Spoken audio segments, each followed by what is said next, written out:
Bismillahirrahmanirrahim. Assalamualaikum warahmatullahi wabarakatuh. Allahumma sholli ala Muhammad wa ala ali Muhammad. Insyaallah pada kesempatan kali ini Bapak akan sedikit menjelaskan apa yang telah kalian pelajari mengenai fikih, yaitu mengenai ketentuan pernikahan dalam Islam. Pernikahan atau munakahat ini merupakan salah satu cabang ilmu fikih ya. Ada ibadah, ada muamalah, ada jinayat. Nah, ada juga yang keempat yaitu munakahat, yang secara khusus itu membahas mengenai ketentuan-ketentuan di dalam pernikahan. Bapak pada kesempatan kali ini memakai panduan buku LKS ya, halaman 28. Di sini disebutkan bahwa munakahat itu merupakan salah satu cabang ilmu fikih yang menjelaskan mengenai masalah pernikahan, dan definisinya pernikahan adalah akad yang memberikan kewenangan kepada seorang pria dengan seorang wanita yang bukan mahramnya untuk bergaul secara sah. Akad itu merupakan perjanjian, kesepakatan yang memberi kewenangan kepada seorang pria dan kepada seorang wanita. Awas, nikah itu harus beda kelamin ya, gak boleh sesama jenis, harus berbeda jenis. Awas, akad yang memberikan kewenangan kepada pria dan seorang wanita yang bukan mahramnya. Nah, makanya nikah itu yang pertama tadi harus berbeda jenis dan bukan mahram. Mahram itu merupakan seseorang yang mempunyai hubungan dengan kita, baik itu hubungan darah, hubungan sepersusuan, atau hubungan pernikahan itu sendiri gitu. Gak boleh nikah dengan seseorang yang mempunyai ikatan yang tiga dengan kita.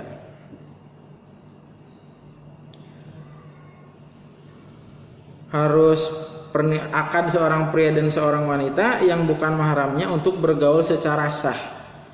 Nah, tanpa menikah hubungan tersebut haram dilakukan, termasuk kategori zina. Nah, hubungan seks di dalam ikatan pernikahan itu dinamakan jima, jadi ibadah itu mah.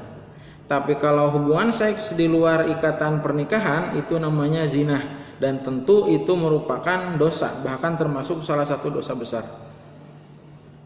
Kenapa disebut dosa besar zina? Karena memang hukumannya juga gede. Ada dirajam ya, dilempar oleh batu sampai meninggal, itu bagi yang pezina muhson. Ada juga yang pezina ghair muhson, itu hanya dijilid atau dicambuk sebanyak 100 kali.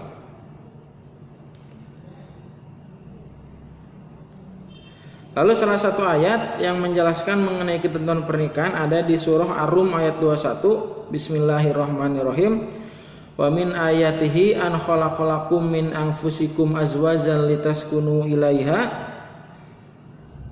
wa ja'ala bainakum mawaddatan wa rahmah inna fi dzalikal ayatil liqaumin yatafakkarun. Wa min ayatihi, dan diantara tanda-tanda kebesaran Allah, an khalaqalakum min anfusikum, Dia Allah menciptakan pasangan kita dari jenis kita. Manusia dipasangkan dengan manusia lagi, bukan dengan hewan, bukan dengan jin, bukan dengan malaikat, tapi dengan manusia lagi. Kenapa dipasangkan dengan yang sejenis dengan kita? Sengaja litas kunu ilaiha, supaya kamu merasa tentram, damai. Nah, di sini bisa kita ambil sebuah pelajaran. Salah satu tips untuk mempererat persaudaraan, ikatan kebaikan, yaitu dengan memperbanyak persamaan. Jangan malah memperlebar jurang perbedaan.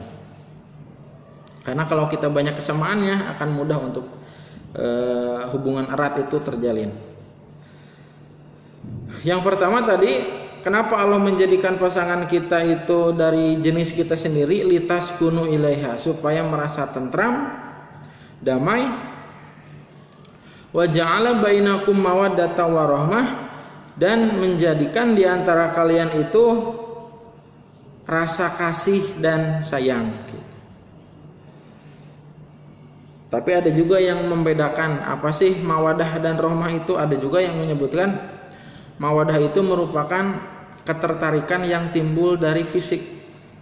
Oh cantik, oh enak dilihat gitu. Kalau rohmah itu merupakan ketertarikan kasih sayang yang timbul dari perasaan hati gitu. Dua-duanya juga penting gitu. Memang pada awalnya kita semua tertarik dari fisik dulu kan. Tapi yang namanya fisik suatu saat nanti akan kulit keriput, rambut menjadi putih, dan akan tetap bertahan apabila dibarengi oleh rohmah. Makanya ketika ada pernikahan, ucapan yang sering kita sampaikan yaitu semoga samawa ya, sakinah, mawadah, warohmah. Inna fi dzalika, sesungguhnya di dalam hal tersebut, la ayatil liqaumi yatafakkarun, terdapat tanda-tanda bagi orang yang berfikir. Bahkan dalam hadis Rasul mengatakan an-nikahu sunnati faman raghiba an sunnati falaysa minni. Nikah adalah sunnahku. Barang siapa yang membenci, awas ya, bukan yang belum nikah. Barang siapa yang membenci pernikahan, maka dia tidak termasuk umatku. Kenapa demikian? Karena memang ada sebahagian ajaran-ajaran di luar Islam yang malah mengharamkan pernikahan. Oh, gak boleh nikah, pokoknya seumur hidup. Nah itu tidak sesuai dengan ajaran Islam. Ya langsung saja hukumnya sekarang. Hukum nikah ini bisa berbeda-beda tiap orangnya. Kan hukum taklifi ada 5, wajib, sunnah, mubah, makruh, haram. Hukum nikahnya seseorang bisa berbeda-beda tergantung keadaannya. Yang pertama kita bahas yang wajib. Hukum nikah itu wajib kalau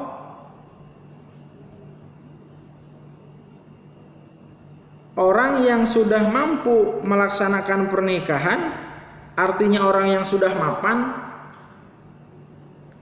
dan dia sudah tidak bisa menahan dirinya dari pernikahan. Pokoknya kalau nggak nikah zina aja.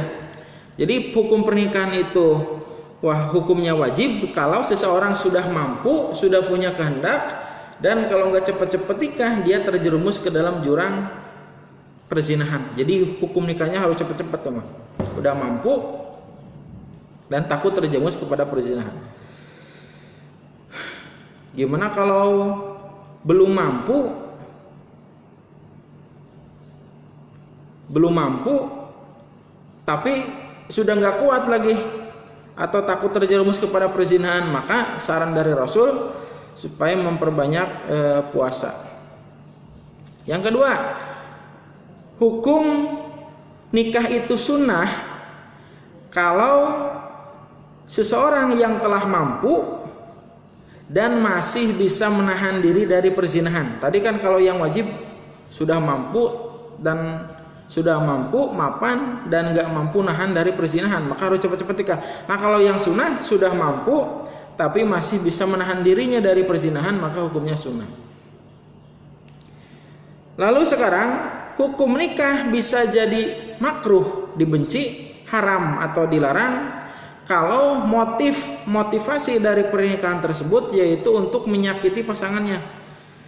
Contohnya banyak, tiap hari juga kita lihat tuh di Indosiar. Dari pagi nyampe maghrib tuh. Yang tidak tulus,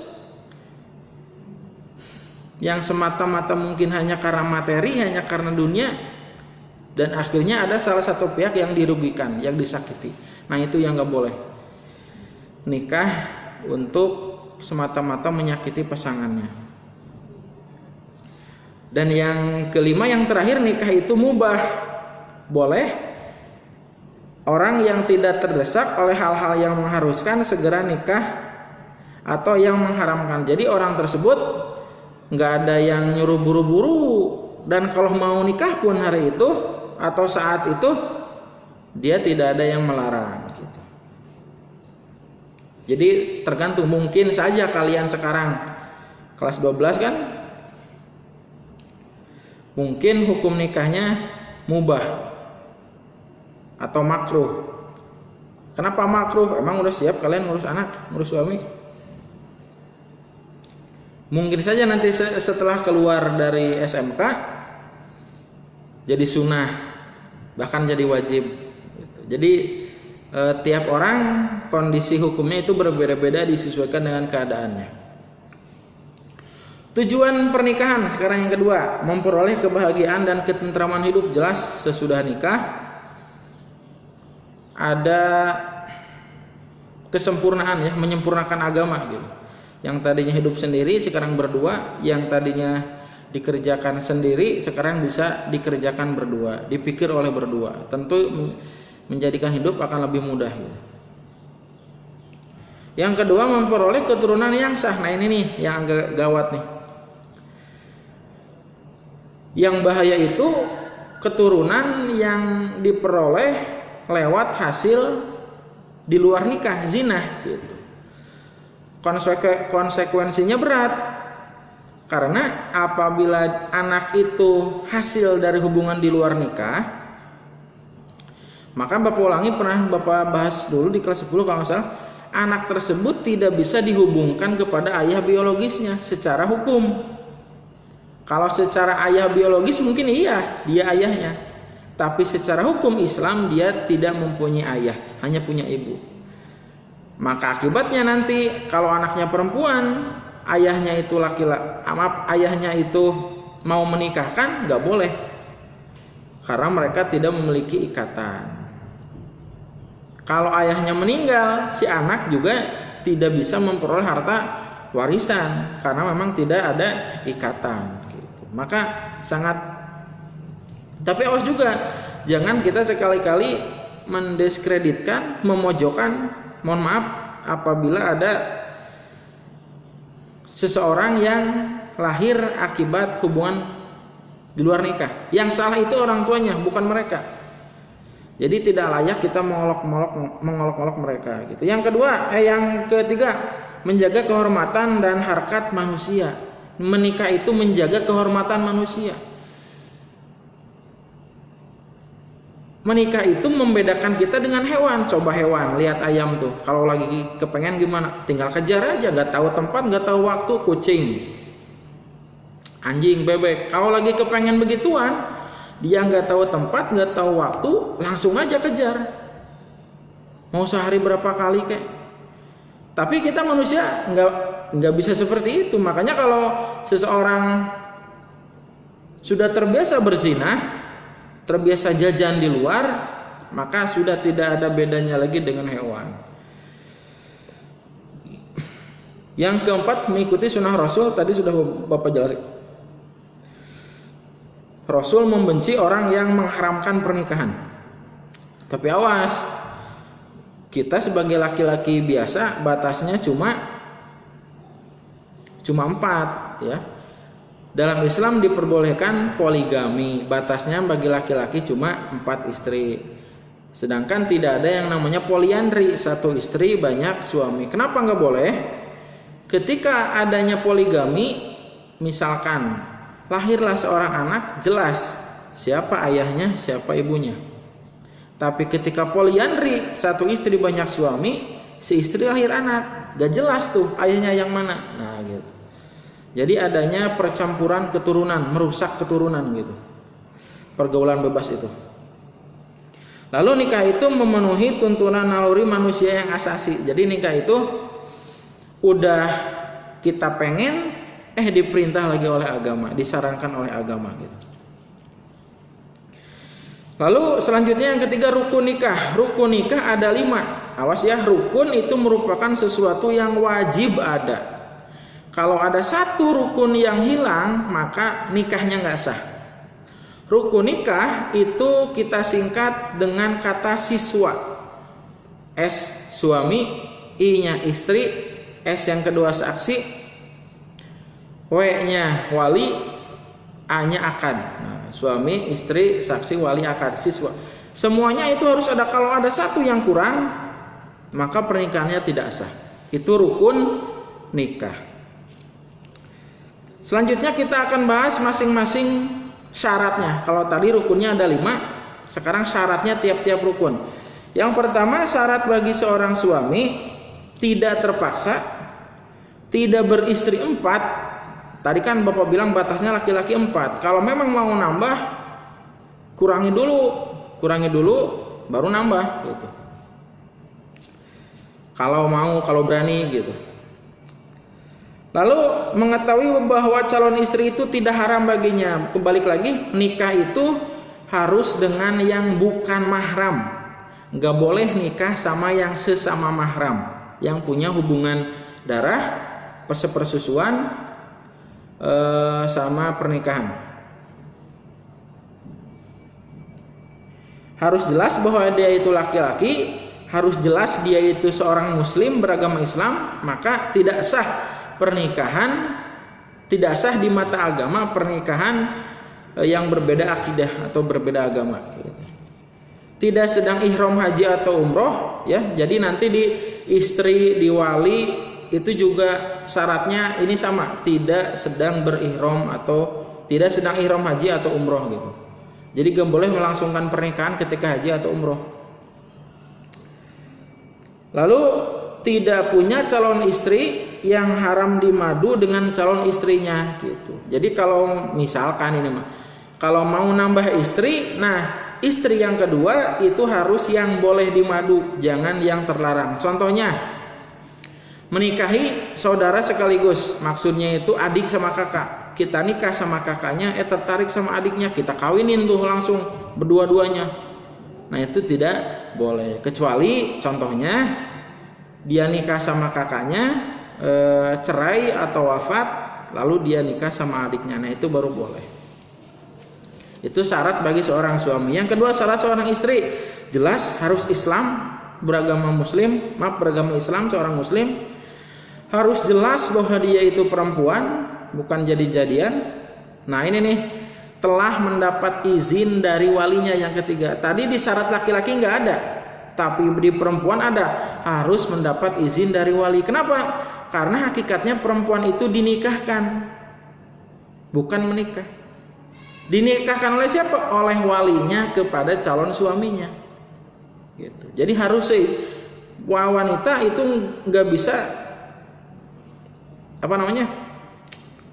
perempuan itu atau calon istri itu tidak bisa nikah, tapi harus dinikahkan oleh walinya. Makanya nanti ketika ijab qabul, bukan calon suami sama calon istri, tapi antara wali sama calon suami gitu. Lalu tidak bersuami atau tidak dalam masa idah, ya, nggak boleh poliandri, satu istri banyak suami. Juga belum pernah dili'an. Aduh, ini panjang nih. Jadi li'an itu seorang laki-laki pernah menuduh berzinah kepada seorang perempuan, lalu si laki-laki tidak bisa mendatangkan saksi, maka si laki-laki bersumpah 4 kali dan melaknat dirinya 1 kali. Begitu juga perempuan, karena dia tidak merasa melakukan hal demikian, maka juga dia bersumpah 4 kali bahwa dia tidak melakukan zina, dan yang keempat dan yang kelima kalinya dia bersiap sanggup untuk menerima siksaan kalau dia bohong. Nah, adanya saling laknat antara si laki-laki dan perempuan itu dinamakan li'an. Nah, perempuan yang sudah pernah dili'an oleh seorang laki-laki tersebut tidak boleh menikahi wanita tersebut. Ini pada prakteknya agak jarang nih kita, ya.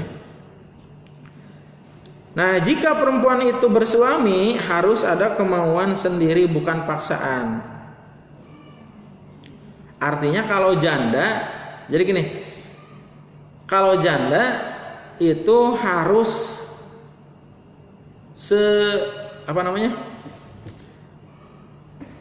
harus dari kemauannya sendiri, nggak boleh dipaksakan kalau janda.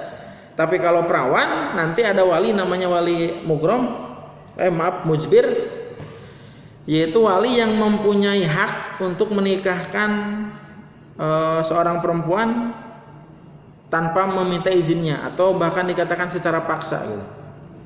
Itu ada, boleh gitu. Nanti kita bahas. Jadi kalau janda harus nggak boleh dipaksa, harus sekeinginannya sendiri. Kalau yang masih perawan, walinya punya hak gitu, punya hak untuk menikahkannya tanpa agak sedikit ada paksaan gitu. Lalu tidak sedang ihram haji atau umroh sama tadi. Sekarang yang ketiga, wali mempelai perempuan gitu. Wali adalah orang yang menikahkan perempuan dengan mempelai laki-laki atau mengizinkan pernikahannya. Ini dari hadis Rasul, barang siapa di antara perempuan yang menikah dengan tidak diizinkan oleh walinya, maka pernikahannya itu batal atau tidak sah. Maka nggak ada di dalam Islam istilah kawin lari. Nggak disetujui sama orang tuanya, udah kita minggat aja. Wah, itu juga tidak dibenarkan. Kenapa?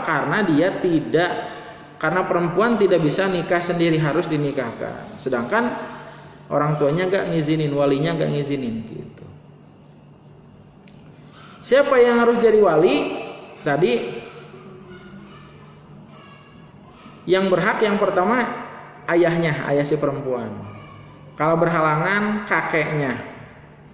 Kalau masih berhalangan pamannya. Kalau masih berhalangan saudaranya, kakak atau adik laki-laki tapi yang sudah dewasa gitu. Wali ada 3 macam-macam wali. Wali muzbir, wali yang berhak memaksa atau wali yang berhak menikahkan perempuan tanpa terlebih dahulu meminta izin kepadanya. Wali hakim, yaitu pejabat yang diberi hak oleh penguasa untuk menjadi wali nikah dalam keadaan tertentu dengan sebab tertentu. Dan yang ketiga, wali nasab, wali yang berasal dari pihak kerabat calon perempuan yang Bapak sebutkan tadi, ayah, kakek, paman, adik atau kakak laki-laki. Nah, pada prakteknya di kita ketika sedang resepsi itu sering dihadiri oleh 2 wali ya. Yang pertama wali nasab, yang kedua wali hakim.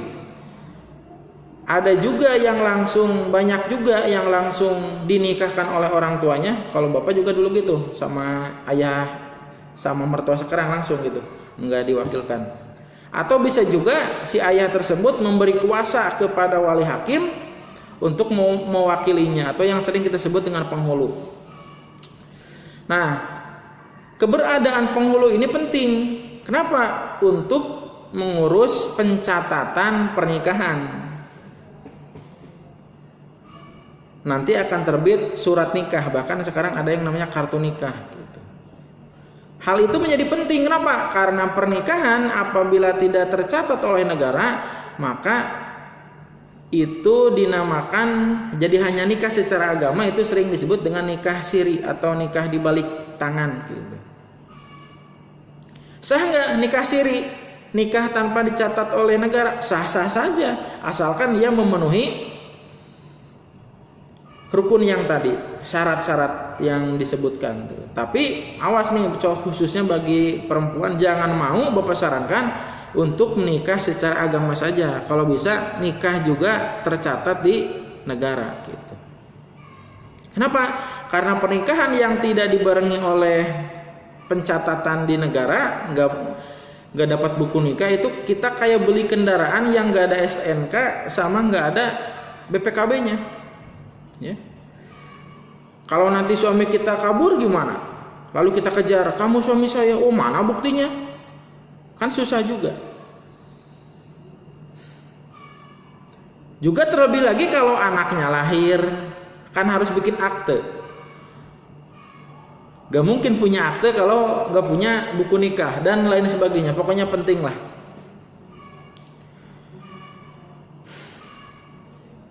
Syarat menjadi wali harus beragama Islam.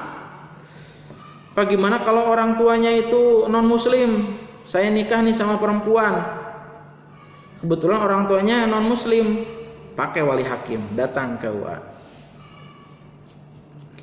Harus laki-laki ya, harus dewasa, harus berakal sehat, merdeka, adil, dan tidak sedang ihram haji atau umroh. Yang keempat, sigot atau akad. Akad ini terdiri dari 2 komponen. Yang pertama, ijab sama qabul. Ijab artinya serah, qabul artinya terima. saya nikah dan kawinkan putri saya yang bernama Anu binti Anu dengan saudara Anu binti Anu dengan mas kawin sekian. Langsung tuh kata si laki-laki, saya terima nikahnya putri bapak yang bernama dengan mas kawin sekian gitu. Dibayar tunai. Nah itu ijab diucapkan oleh wali, qabul diucapkan oleh calon suami gitu. Nah ketika beres ijab qabul, saksi sudah bilang sah, maka kewajiban beban yang ada di wali, yang di orang tua perempuan sudah berpindah kepada si suaminya. Ketentuan ijab qabul tidak dibatasi waktu tertentu, makanya di dalam Islam tidak mengenal kawin kontrak. Kita nikah yuk selama 2 tahun, gak sah nikahnya karena udah direncanakan cerai.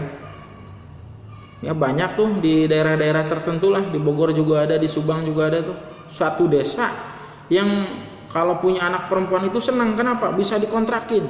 Bayangkan, salah itu. Bahkan ada yang 1 malam ngontraknya. Yang kedua, tidak akad atau ijab qabul tidak dikaitkan dengan sesuatu. Suka ada sekarang perjanjian pranikah ya, awas kalau kamu miskin kita cerai. Nah itu dari awal juga udah nggak sah tuh, karena diniatkan dihubungkan dengan sesuatu gitu. Awas loh kalau nanti nggak hamil sekian tahun kita cerai. Nauzubillah min dzalik. Nah itu juga tidak dibenarkan adanya perjanjian seperti itu. Lalu pelaksanaannya dalam satu majelis antara si wali sama si saksi itu dalam satu tempat. Wali calon suami sama wali itu dalam satu tempat gitu. Ijab qabul harus bersambung. Saya nikah dan kawinkan, langsung saya terima.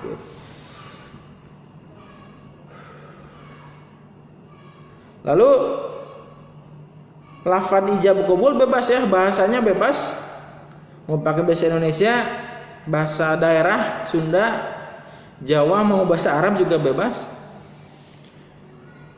Asalkan dipahami oleh semuanya dan harus ada kata nikah atau tajwiz gitu. Tapi kalau mau singkat pakai bahasa Arab tuh. Qabiltu nikahuha bimahrin mazkurin, beres saja tuh. Nah yang terakhir saksi. Nah harus ada 2 orang saksi sesuai dengan hadis Rasul. Tidak sah nikah melainkan dengan wali dan 2 orang saksi. Yang pertama, saksinya itu harus laki-laki, terus harus dewasa, berakal, merdeka, adil, dapat melihat dan mendengar, paham bahasa yang digunakan, tidak sedang umroh haji atau ihram, tidak serang ihram haji atau umroh, kebalik terus Bapak, maaf. Dan harus beragama Islam gitu. Biasanya yang jadi saksi itu merupakan bebas ya. Tapi biasanya tokoh ya, atau pejabat sekitar lah, atau ustadz gitu. 2 orang. Nah kalau 5 rukun ini sudah terpenuhi, maka pernikahannya itu sah. Kalau kurang, kayak kawin kontrak tadi, kawin lari kayak tadi, nah itu nikahnya otomatis nggak sah.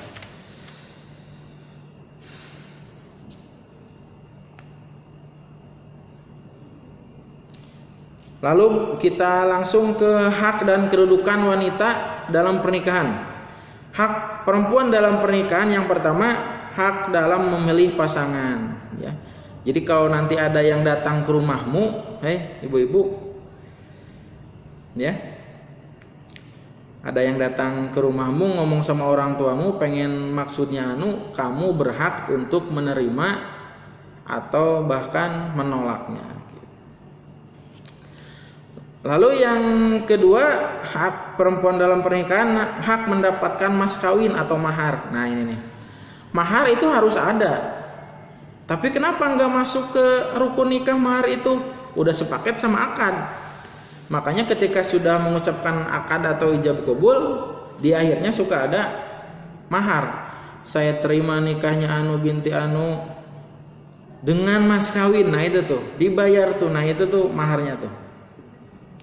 Mahar itu harus ada dalam pernikahan. Pernikahan tidak sah tanpa adanya mahar. Tapi awas, perempuan bebas meminta apapun kepada pihak laki-laki. Pokoknya pengen Fortuner atau pokoknya pengen Alphard, bebas. Mau rumah kayak mau apa. Tapi ingat, mahar yang paling baik bukan mahar yang paling mahal, tapi mahal yang paling sederhana. Yang mana nanti ketika sudah diberikan, mahar tersebut sudah menjadi milik dari istri. Udah suami udah nggak bisa minta. Ya, mahar yang paling baik yaitu mahar yang paling sederhana. Gitu. Juga jangan sampai kita, apalagi ya cewek, jangan sampai kita nargetin tinggi-tinggi gitu. Ntar bagi laki-laki juga mikir-mikir juga, aduh syaratnya berat gitu. Lalu tadi memilih pasangan, mendapatkan mas kawin, dan juga memperoleh nafkah. Jadi suami yang nyari nafkah, kan suami laki-laki kan badannya lebih kuat ya, harus cari nafkah, dan perempuan mengurus rumah tangga gitu. Boleh nggak perempuan kerja? Boleh, asalkan seizin dari suami gitu. Nah, yang terakhir, hak perempuan dalam pernikahan yaitu hak dalam perceraian. Karena yang menikah tadi ya karena yang ijab qabul adalah wali sama suami ya. Yang membuat suatu ikatan yaitu wali sama suami, maka yang memutuskannya pun itu, yang bisa memutuskan hubungan pernikahan itu hanya suami, yaitu talak cerai. Perempuan nggak bisa menjatuhkan talak, tapi perempuan bisa mengajukan hak perceraiannya kemana? Ke pengadilan gitu. Nanti di sidang gitu. Kedudukan dan peran perempuan dalam keluarga jelas sebagai istri dan sebagai ibu rumah tangga. Jangan dibalikin kayak di sinetron. Istrinya kerja, suaminya malah di rumah. Gak apa-apa sih, emang gak apa-apa gitu. Asalkan udah ada komitmen gitu. Tapi memang idealnya gitu, dan seharusnya laki-laki yang mencari nafkah. Karena perempuan kewajibannya itu adalah menerima nafkah, bukan mencari nafkah. Lalu ketentuan tahapan-tahapan ketika kita mau nikah ini penting. Yang pertama, minta pertimbangan. Cari latar belakangnya, cari sikapnya gimana gitu. Tanya keluarganya, tetangganya, lingkungannya, semuanya. Media sosialnya kita lihat semuanya. Udah yakin tuh, udah nanya sama keluarga, nanya sama teman, udah yakin, oh iya sama si Anu. Lalu yang kedua, sholat istikharah. Sholat istikharah yaitu sholat untuk memantapkan pilihan kita. Ya, untuk meminta pertimbangan kepada Allah Subhanahu wa taala gitu. Allahumma inni astakhiruka bi ilmika wa astaqdiruka bi qudratika wa, panjang sekali itu doanya tuh. Lalu wa in kunta ta'lamu anna hadzal amra khairun li fi dini wa ma'ashi wa akibatil amri fasrifu anni waqtirli.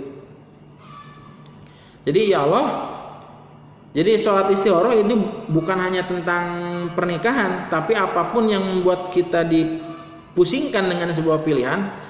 Mau kuliah di mana, mau nikah sama siapa, mau tinggal di mana, mau kerja di mana, istikharah supaya dimantapkan pilihan kita oleh Allah gitu.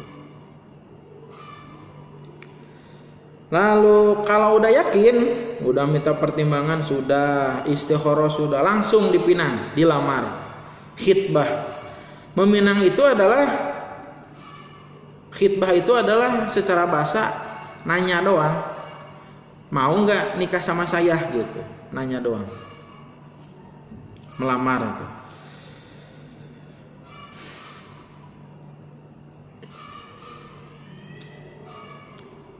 Dan nggak harus juga tukar cincin. Tunangan sama tukar cincin itu dua hal yang berbeda. Tanpa tukar cincin pun, oh ya, Bapak jadi keingetan nih tadi. Jadi mahar, balik lagi ke mahar. Tadi kan kata Bapak, mahar yang paling baik, mahar yang paling sederhana. Bahkan ada ketika zaman Rasul menikahkan seorang sahabat yang maharnya itu hanya pakai sendal jepit, pakai sarung, atau kalau nggak ada sama sekali, ya udah pakai hafalan Al-Qur'anmu. Hafalanku gak banyak, ya udah pakai bacaan Al-Qur'anmu. Nanti ajarkan kepada istrimu, itu juga termasuk mahar gitu. Balik lagi ke hitbah. Hitbah meminang, menanya, mau nggak kamu nikah sama saya gitu.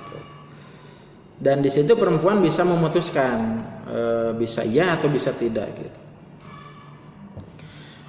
Ketentuannya, perempuan yang dipinang tidak ada halangan syar'i yang menyebabkan pria dilarang memperistri saat itu.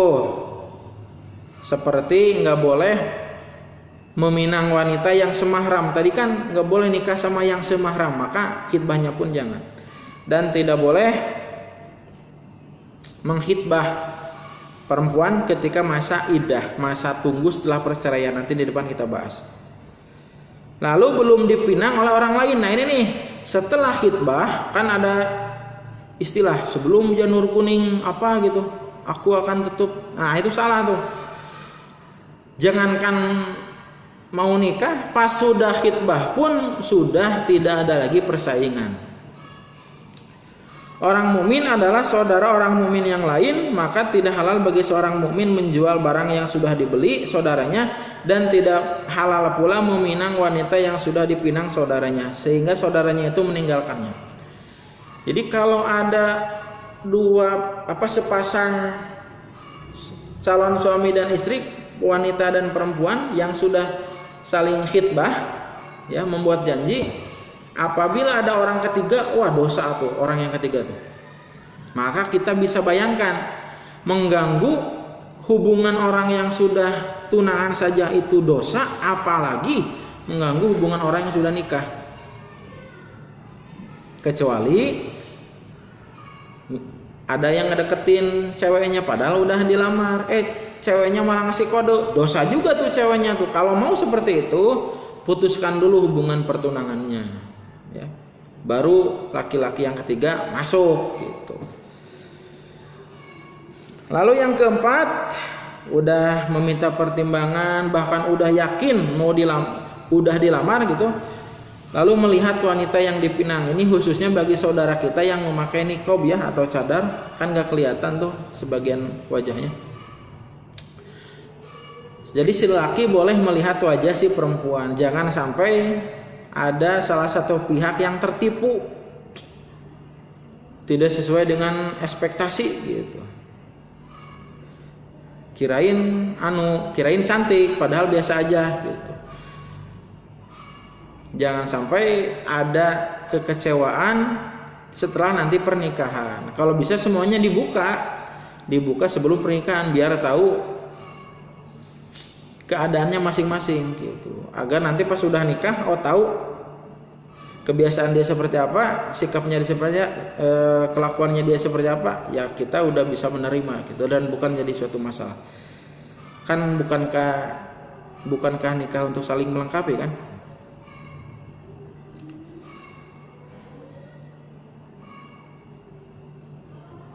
Lalu kalau udah lamar, udah fix, setuju semuanya, udah ngelihat wajah si perempuan, lalu akad lah, kawin lah langsung gitu. Yang tadi kita bahas, adanya suka sama suka gitu, adanya ijab qabul, adanya mahar, adanya wali, dan adanya saksi. Lah yang terakhir nih yang jadi pusing, walimah. Walimah secara bahasa itu artinya ngundang makan. Kalau yang lagi khitanan walimatul khitan. Mau naik haji walimatul safar. Mau sedang acara pernikahan walimatul apa? Walimatul ursi ya. Atau dalam bahasa lainnya itu resepsi, pesta. Nah ini nih yang bikin pusing nih. Jadi walimah itu penting ya, penting. Tapi nggak wajib, sunnah gitu. Kata Rasul, adakanlah walimah sekalipun hanya dengan seekor kambing. Artinya apa? Ngundang kerabat, saudara buat datang terus ngajak makan gitu. Kenapa? Biar tahu kalau kita statusnya udah ganti. Yang kedua, supaya mereka mendoakan kepada pernikahan kita gitu. Asalnya kayak gitu. Kalau udah tahu kita udah nikah ganti status, maka jangan ada yang macam-macam lagi gitu.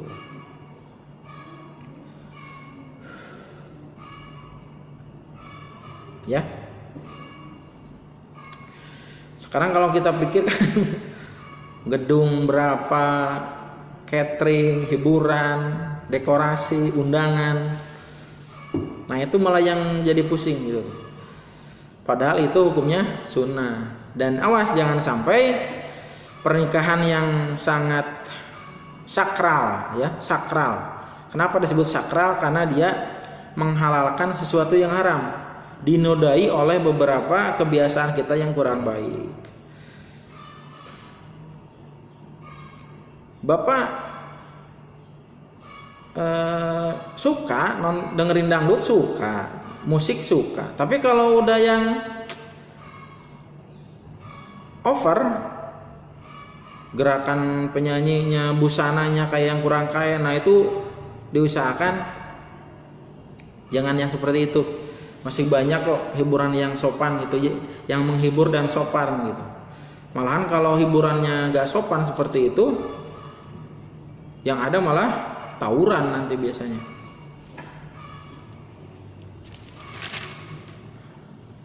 Tanggung ya, Bapak lanjutin nih. Selanjutnya, hal-hal yang berkaitan dalam pernikahan ada 3 ya. Ada talak, ada rujuk, dan ada idah.